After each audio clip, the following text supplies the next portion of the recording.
എല്ലാവരെയും ഇന്നത്തെ ഗണിത ക്ലാസ്സിലേക്ക് സ്വാഗതം ചെയ്യുന്നു. നമ്മൾ സോളിഡ്സ് എന്ന ചാപ്റ്ററാണ് പഠിച്ചുകൊണ്ടിരിക്കുന്നത്. അതിലൊരു പുതിയ ഭാഗമാണ് ഇന്ന് പഠിക്കാൻ പോകുന്നത്. കോൺ എന്ന് പറഞ്ഞാൽ എന്താണ്? പിരമിഡ് ലൈക്ക് സോളിഡ്സ് വിത്ത് സർക്കുലാർ ബേസസ്, അതായത് പാദം വൃത്തമായ സ്തൂപികയാണ് സോളിഡ് അഥവാ വൃത്തസ്തൂപിക. കണ്ടോ, ഇതിൻ്റെ എല്ലാം പാദം വൃത്തമല്ലേ? അപ്പം നമുക്ക് ഇങ്ങനെ ഒരു സ്തൂപിക നിർമ്മിച്ചുകൊണ്ട് അതിൻ്റെ ഭാഗങ്ങളെക്കുറിച്ച് പഠിക്കാം. എങ്ങനെയാണ് ഒരു കോൺ അല്ലെങ്കിൽ വൃത്തസ്തൂപിക നിർമ്മിക്കുന്നതെന്നാണ് പറയാൻ പോകുന്നത്. അതിന് ആദ്യമായി ഞാൻ ഒരു വലിയൊരു സർക്കിൾ വരയ്ക്കാൻ പോവുകയാണ്. കണ്ടോ, 12 സെൻറ്റിമീറ്റർ റേഡിയസ് ഉള്ള ഒരു സർക്കിൾ വരയ്ക്കുന്നു. ഇത് സെൻറ്റർ ആക്കിക്കൊണ്ട് കണ്ടോ 12 സെൻറ്റിമീറ്റർ നമ്മളെടുത്ത് ഇങ്ങനെ സർക്കിൾ വരയ്ക്കുക.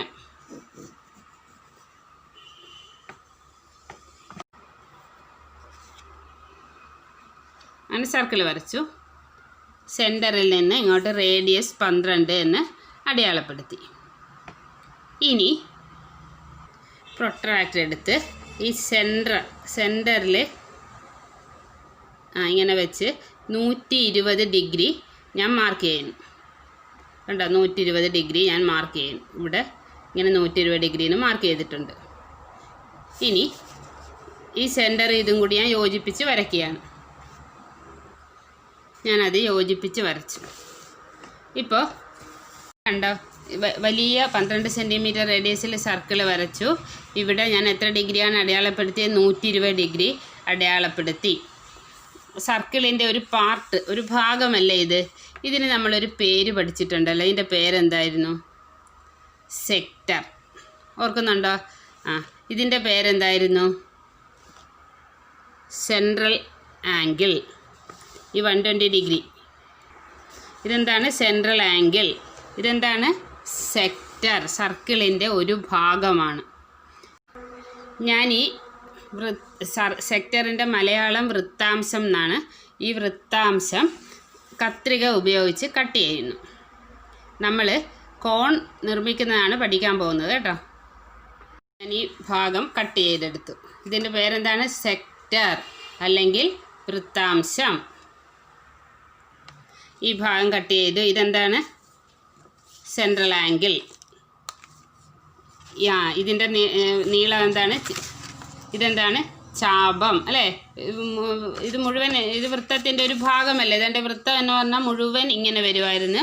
വൃത്തത്തിൻ്റെ ഒരു ഭാഗമാണ് ഞാൻ കട്ട് ചെയ്തത്. ഇതിൻ്റെ പേര് സെക്ടർ അഥവാ വൃത്താംശം എന്നാണ്. ഈ കോണിൻ്റെ പേര് കേന്ദ്രകോൺ. അത് 120 ഡിഗ്രി ആയിട്ടാണ് ഞാൻ എടുത്തത്. ഇത് 12 സെൻറ്റിമീറ്റർ ആരമുള്ള വൃത്തമാണ്. അപ്പോൾ ഈ നീളം എത്രയായിരിക്കും? 12.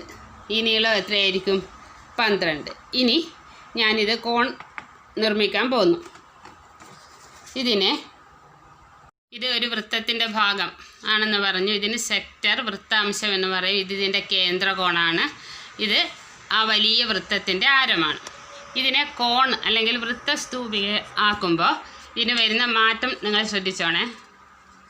കണ്ടോ, കോണിൻ്റെ മുകൾ ഭാഗം നമ്മൾ നിർമ്മിച്ചു കഴിഞ്ഞു. ഇനി നമുക്ക് ഇവിടെ പശ കൊണ്ട് ഒട്ടിച്ചാൽ മതി. നോക്കിക്കേ, ഇങ്ങനെ വരുമ്പോൾ ഈ വലിയ വൃത്തത്തിൻ്റെ ആരമല്ലേ ഇത്? ആരം ഈ വൃത്തസ്തൂപികയുടെ എന്തായി മാറുന്നു എന്ന് നോക്കിക്കേ. വൃത്തസ്തൂപികയുടെ ചരിവുയരം ഇതല്ലേ വരുന്നത്? ഇങ്ങനെ വെക്കാം. ഇത് വൃത്തസ്തൂപികയുടെ എന്താണ്? ചരിവുയരം. ആ വലിയ വൃത്തത്തിന് സ്ലാൻ ഹൈറ്റ് അല്ലെങ്കിൽ പാർശ്വോന്നതി. നമ്മൾ സ്ക്വയർ പിരമിഡിൽ പാർശ്വോന്നതി സ്ലാൻ ഹൈറ്റും ഒക്കെ പഠിച്ചില്ലേ? അതേപോലെ വൃത്തസ്തൂപികയുടെ ഈ വശം ഇങ്ങനെ കർവ്ഡ് ആയിട്ടാണ് ഉള്ളത്. മറ്റേ നമ്മൾ സ്ക്വയർ പിരമിഡിൻ്റെ ഇങ്ങനെയുള്ള ഭാഗത്തിന് പറയുന്ന പേരെന്തായിരുന്നു? ലാറ്ററൽ സർഫസ് എന്ന്. പക്ഷേ വൃത്തസ്തൂപികയുടെ ഇതിന് പറയുന്നത് വക്രമുഖം അല്ലെങ്കിൽ കർവ്ഡ് സർഫസ് എന്നാണ് പറയുന്നത്. അപ്പോൾ ഈ വലിയ വൃത്തത്തിൻ്റെ ആരം ഇതിൻ്റെ എന്താണ്? സ്ലാൻഡ് ഹൈറ്റാണ്. പിന്നെ ഈ വൃത്തത്തിൻ്റെ ചാപത്തിൻ്റെ നീളമല്ലേ ഇത്? ആ ചാപത്തിൻ്റെ നീളം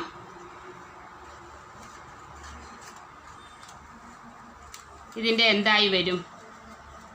ഈ താഴത്തെ വശമല്ലേ വരുന്നത്? ഈ താഴത്തെ വശം എന്ന് പറഞ്ഞാൽ എന്താണ്? പാദം അല്ലേ? പാദത്തിൻ്റെ ചുറ്റളവായിട്ട് വരും. അതായത് നിങ്ങൾ ശ്രദ്ധിച്ചോ? ഇത് ആ വൃത്തത്തിൻ്റെ ഒരു ഭാഗമാണ്. അപ്പോൾ ഇത് ചാപത്തിൻ്റെ നീളമല്ലേ? ഈ ചാപത്തിൻ്റെ നീളം എന്ന് പറഞ്ഞാൽ ഈ കോണിൻ്റെ എന്തായിട്ട് വരും? താഴത്തെ വശത്തിൻ്റെ ചുറ്റളവായിട്ട് വരുമല്ലോ. അപ്പം മനസ്സിലായല്ലോ. ഇനി നമുക്ക് ഞാനിത് ഒട്ടിക്കാൻ പോകുന്നു. ഇത് ഒട്ടിച്ചു കഴിഞ്ഞാൽ താഴെയും ഒരു സർക്കിൾ വരയ്ക്കണ്ടേ? വേണ്ടേ? അപ്പോൾ ആ സർക്കിളിൻ്റെ റേഡിയസ് എന്തായിരിക്കും? അത് നമുക്ക് കണ്ടുപിടിക്കാം. അങ്ങനെ ഇത് ഒട്ടിക്കാൻ പോവുകയാണ്.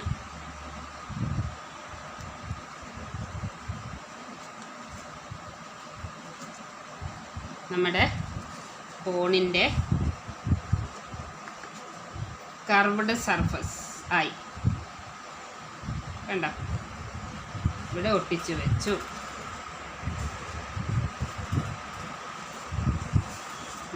അപ്പോൾ ഇത് നമ്മൾ വൃത്താംശം സെക്ടർ എന്നടയാളപ്പെടുത്തിയതാണ് കർവ്ഡ് സർഫസ്. പിന്നെ ഈ നമ്മളെ കട്ട് ചെയ്ത സർക്കിളിൻ്റെ റേഡിയസ് എന്താണ് പറയുന്നത്? സ്ലാൻഡ് ഹൈറ്റ് അഥവാ ചരിവുയരം, പാർശ്വോന്നതി എന്നും പറയും. ഇനി ഇതിൻ്റെ അടിയിലൊരു സർക്കിൾ വേണ്ടേ? ആ സർക്കിളിന് ഒരു റേഡിയസ് വേണ്ടേ? അത് എങ്ങനെയായിരിക്കും? അതിൻ്റെ റേഡിയസ് നമുക്ക് കണ്ടുപിടിക്കാം. ആ ചെറിയ സർക്കിളിൻ്റെ റേഡിയസ് കണ്ടുപിടിക്കാൻ നമുക്ക് ഒരു സൂത്രവാക്യമുണ്ട്. x/360 × L. L എന്ന് പറഞ്ഞാൽ കട്ട് ചെയ്തില്ലേ സെക്ടർ, ആ സെക്ടറിൻ്റെ റേഡിയസ് ആണ്. അപ്പം നമുക്ക് നോക്കാം.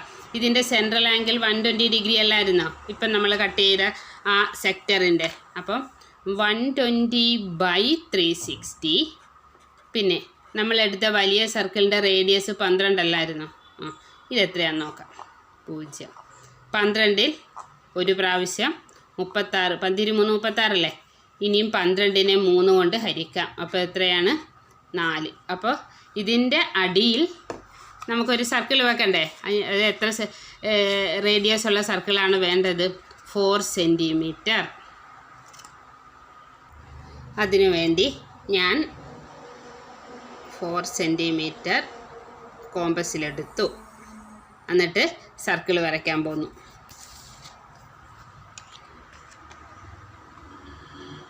സർക്കിൾ വരയ്ക്കാൻ പോവുകയാണ്. ഇത് സെൻറ്ററാക്കിക്കൊണ്ട്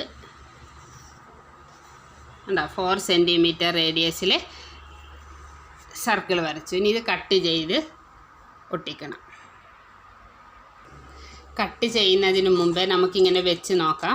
അപ്പോൾ കൃത്യമായിട്ട് മറഞ്ഞ് നിൽക്കുന്ന തരത്തിലുള്ള സർക്കിളാണ് താഴെ വന്നത്. റേഡിയസ് ഉള്ള സർക്കിൾ ഞാൻ കട്ട് ചെയ്തെടുക്കുകയാണ്.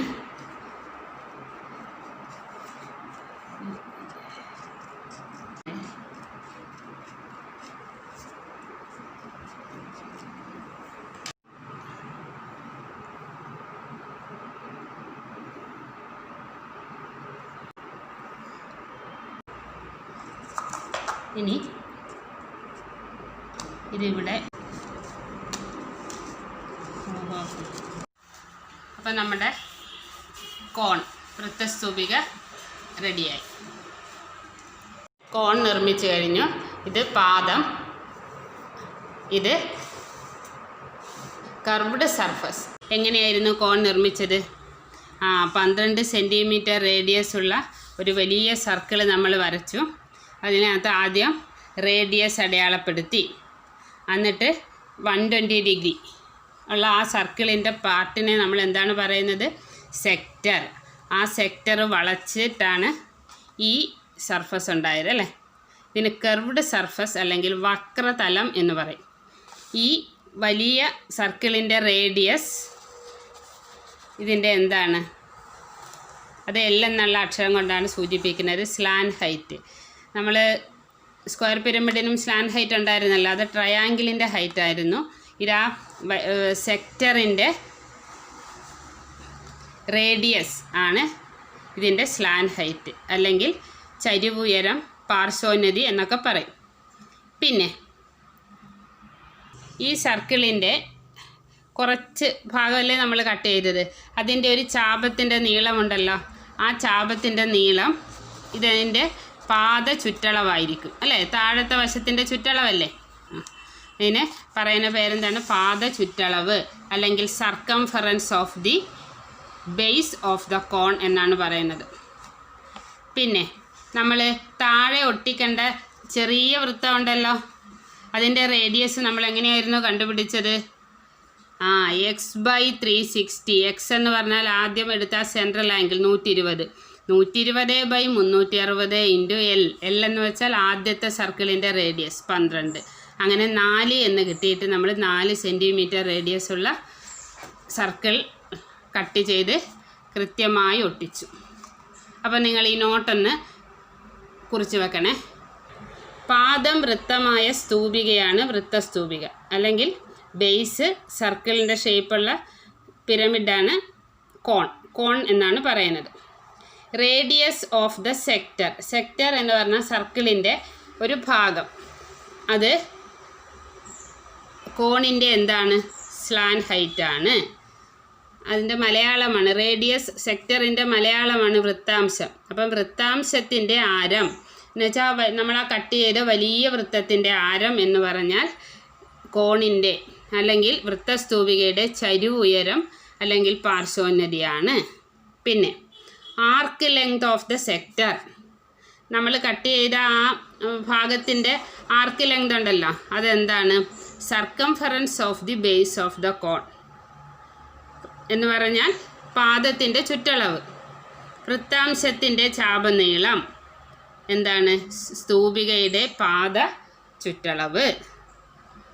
ഇനി ബേസ് റേഡിയസ്, താഴത്തെ ഒട്ടിക്കേണ്ട സർക്കിളിൻ്റെ റേഡിയസ്, അതാണ് R എന്ന അക്ഷരം കൊണ്ട് സൂചിപ്പിക്കുന്നത്.